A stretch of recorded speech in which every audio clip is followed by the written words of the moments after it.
کسی زمانے میں ایک خوبصورت اور نیک دل لڑکی رہتی تھی جس کا نام سنڈریلا تھا۔ اس کے والد ایک معزز اور امیر آدمی تھے، لیکن اس کی والدہ کا انتقال ہو گیا تھا جب وہ بہت چھوٹی تھی۔ سنڈریلا کے والد نے دوسری شادی کر لی اور اس کی سوتیلی ماں سنڈریلا پر بہت ظلم کرتی تھی۔ اس کی سوتیلی ماں کی پہلے بھی 2 بیٹیاں تھیں جو سنڈریلا پر بہت ظلم کرتی تھیں۔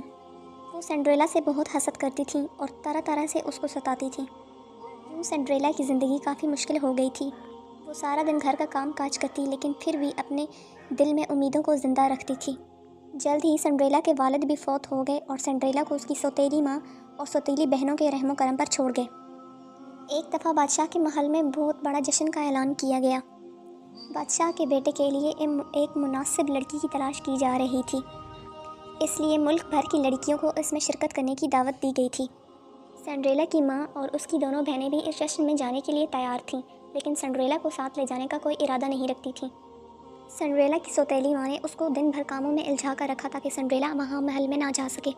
جبکہ سنڈریلا کی ماں اور اس کی سوتیلی بہنیں محل کے لیے نکل پڑی تو سنڈریلا گھر پہ اکیلی رہ گئی اور اپنے دل میں افسوس کرنے لگی۔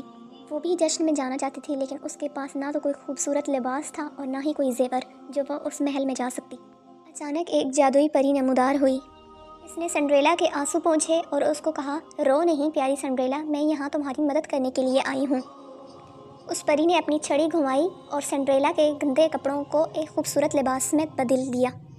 پھر اس نے سنڈریلا کے لیے کانچ کے جوتوں کا بندوبست کیا اور پھر ایک گدھو کو اس کی سواری کے لیے تیار کیا۔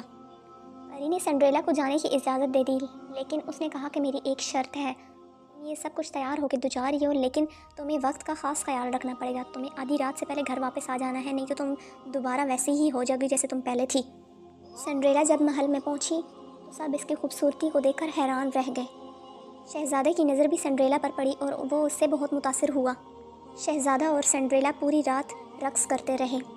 سنڈریلا شہزادے کے ساتھ رقص کرنے میں اتنی مگن ہو گئی کہ اس کو خیال ہی نہ رہا، لیکن جیسے ہی گھڑی نے 12 بجائے تو سنڈریلا کو خیال آ گیا۔ وہ فوراً سے وہاں سے بھاگ نکلی۔ سنڈریلا ابھی بھاگ ہی رہی تھی کہ اچانک اس کا جوتا گر گیا۔ سنڈریلا تو بھاگ کر اپنے گھر آ گئی لیکن وہ جوتا وہیں محل میں رہ گیا۔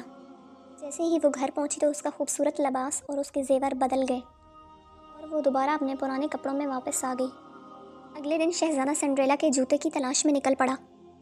وہ ہر گھر جاتا اور وہاں پہ موجود لڑکیوں کے پاؤں میں وہ جوتا پہناتا کہ اس کو پتہ چلے کہ محل میں جشن کی رات کس لڑکی نے اس کے ساتھ پوری رات رقص کیا تھا۔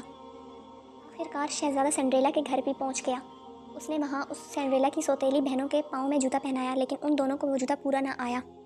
جیسے ہی سنڈریلا نے وہ جوتا پہنا تو اس کو وہ بالکل فٹ آ گیا۔ شہزادے نے سنڈریلا کو پہچان لیا۔ شہزادے نے سنڈریلا کو اپنے ساتھ محل میں لے جانے کا فیصلہ کر لیا۔